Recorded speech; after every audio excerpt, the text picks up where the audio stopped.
जय सिया राम मित्रों स्वागत है आप सभी लोगों का अपने इस YouTube चैनल लाइफ ऑफ सनातनी में। और स्वागत है आप सभी लोगों का श्री रामचरितमानस रामायण के एक और नए अध्याय में। तो मित्रों, जैसा कि आप सभी लोग जानते हो कि पिछले वीडियो में श्री रामचरितमानस रामायण को बाल कांड में दोहा क्रमांक 240 पर समाप्त किया था, जहां पर भगवान राम के धनुष टूटने की कथा चल रही है। आगे चल के भगवान राम धनुष तोड़ने वाले हैं और क्या क्या घटना होने वाली है आज आप लोग रामायण में अपने कानों से सुन पाओगे। और जो सामने रामायण है उसमें आप लोग अपनी आंखों से देख पाओगे कि क्या क्या चीज लिखी हुई है और क्या क्या हटके टीवी में बताया जाता है, तो आप लोग आज स्पष्ट कर पाओगे।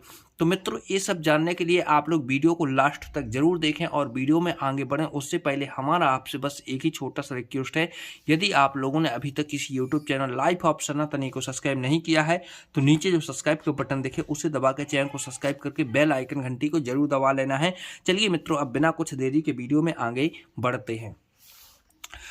कहि मृदु बचन बिनीत तिन्ह बैठा रे नर नारी, उत्तम मध्य नीच लघु निज निज थले अनुहारी। उन सेवकों ने कोमल और नम्र वचन सुनकर कहकर उत्तम, मध्यम, नीच और लघु सभी श्रेणी के स्त्री पुरुषों को अपने अपने योग्य स्थान पर बैठाया। राजकुंवर तह अवसर आए, मनो मनोहर तातन छाए।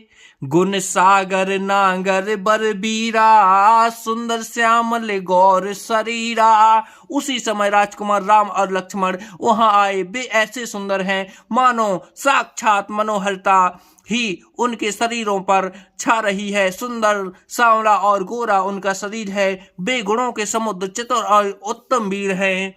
राज समाज विराजत रूपे, उड़गन महु जगु जुग विधि पूरे।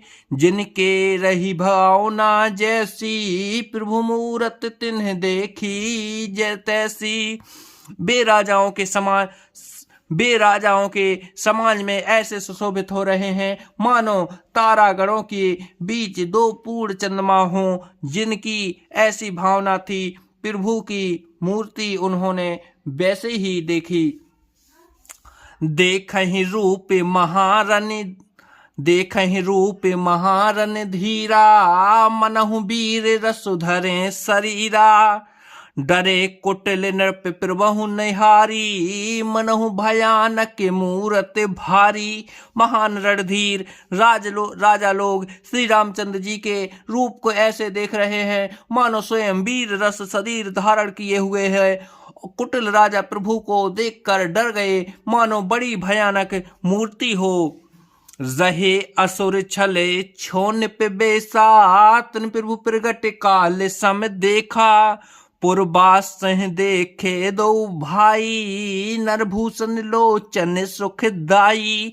छल से जो राक्षस वहां राजाओं के बेश में बैठे थे, उन्होंने प्रभु को प्रत्यक्ष काल के समान देखा। नगरवासियों ने दोनों भाइयों को मनुष्य के भूषण रूप और नेत्रों के को सुख देने वाला देखा। नारे बिलो कहीं हरस हिये, निज निज रुचि अनुरूप। जनु सोहत सिंगार धरे, मूर्ति परम अनूप। स्त्रियां हृदय में हर्षित होकर अपनी अपनी रुचि के अनुसार उन्हें देख रही हैं मानो सिंगार रस ही परम अनुपम मूर्ति धारण किए सुशोभित हो रहा है। विदूषण प्रभु ब्राट मय दिशा, बहुमुख कर पग लोचन सीसा। जनक जाते अवलो कहीं कैसी, साजन सगे प्रिय लागहि जैसी। विद्वानों को प्रभु विराट रूप में दिखाई दिए, जिसके बहुत से मुँह, हाथ, पैर, नेत्र और सिर हैं। जानकी जनक जी के सजातीय कुटुंबीय प्रभु को किस तरह कैसे प्रिय रूप में देख रहे हैं, जैसे सगे सज्जन संबंधी प्रिय लगते हैं। सहित विदेह बिलो कहीं रानी, शिशु सम प्रीति न जाति बखानी। लोग ही परम तत्वमय भाषा, सात शुद्ध सम सहज प्रकाशा। जनक समेत रानियां उन्हें उनके अपने बच्चे के समान देख रही हैं। जनक की प्रीति का वर्णन नहीं किया जा सकता। योगियों को वे शांत शुद्ध सम और स्वतः प्रकाश परम तत्व के रूप में देखे। हरि भक्तन देखे दो भ्राता, इष्ट देव यो सब सुख दाता।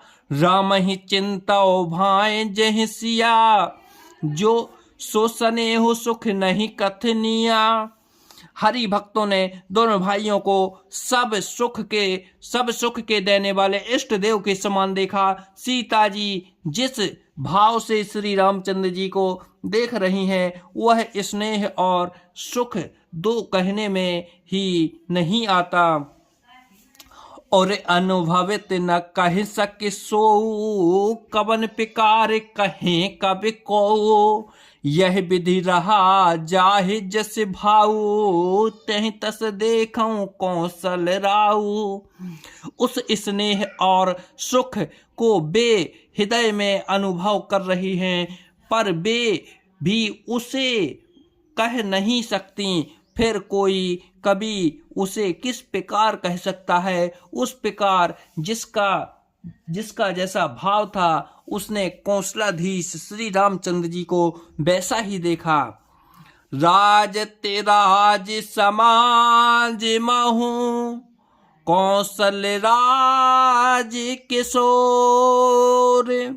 सुंदर श्यामल गौर तन, बेसो बिलोचन जोर। सुंदर सांवले और गोरे शरीर वाले तथा विश्व भर के नेत्रों को चुराने वाले कौशलाधीश के कुमार राज समाज से इस प्रकार सुशोभित हो रहे हैं। सहज मनोहर मूर्ति दो, कोटि काम उपमा लघु सो। शरद चंद निंदक के मुख निके, नीरज नयन भाव तेजी के। दोनों मूर्तियां स्वभाव से ही बिना किसी बनाव श्रृंगार के मन को हरने वाली हैं। करोड़ों कामदेवों की उपमा भी उनके लिए तुच्छ है। उनकी सुंदर मुख शरद पूर्णिमा और चंद्रमा की भी निंदा करने वाले, उसे नीचा दिखाने वाले हैं। और कमल के समान नेत्र मन को बहुत ही भाते हैं। चितवनी चारो मारो मनोहरनी, भावत हृदय जात नहीं बरनी।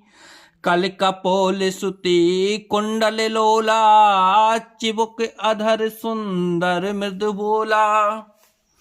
सुंदर चितवन सारे संसार के मन को हरने वाले कामदेव के भी मन को हरने वाली हैं। वह हृदय को बहुत ही प्यारी लगती हैं, पर उसका वर्णन नहीं किया जा सकता। सुंदर गाल हैं, कानों में उच्चल झूमते हुए कुंडल हैं। टोड़ी और उधर ओठ सुंदर हैं, कोमल बाणी है। कुमुदम बधुकर निंदक हासा, भुकुट बिकट मनोहर नासा। भाल विशाल तिलक झलकाही, कच बिलोक अलिल अबली लजाही। हंसी चंद्रमा की किरणों का तिरस्कार करने वाली है। भौहें ठेणी और नास का मनोहर है। ऊंचे चौड़े ललाट पर तिलक झलक रहे हैं, दीप्तमान हो रहे हैं। काले घुंघराले बालों को देखकर भौरों की पंक्तियां भी लजा जाती हैं। पीते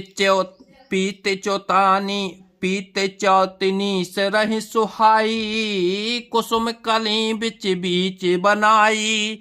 रेख रुचिर कम्बु कलगी बा, जन जन त्रिभुवन सुषमा की सीबा, पीली चौंकाने वाली टोपियां सिर पर सुशोभित हैं, जिनके बीच बीच में फूलों की कलियां बनाई काढ़ी हुई हैं। शंख के समान सुंदर गोले, गले में मनोहर 3 रेखाएं हैं, जो मानो तीनों लोकों की सुंदरता की सीमा को बता रही हैं। कुंजर मणिकंठा कलते, ओरही तुलसी का माल, सभी कंधे के हरी ठबने, बल निधि बाहु विशाल। हृदयों पर गज मुक्ताओं के सुंदर कंठे और तुलसी की मालाएं सुशोभित हैं। उनके कंधे बैलों के कंधे की तरह ऊंचे तथा पुष्ट हैं, एंड खड़े होने की शान सिंह की सी है, और भुजाएं विशाल एवं बल की भंडार हैं। तो जय सिया राम मित्रों, आज वीडियो को यहीं पर समाप्त करते हैं।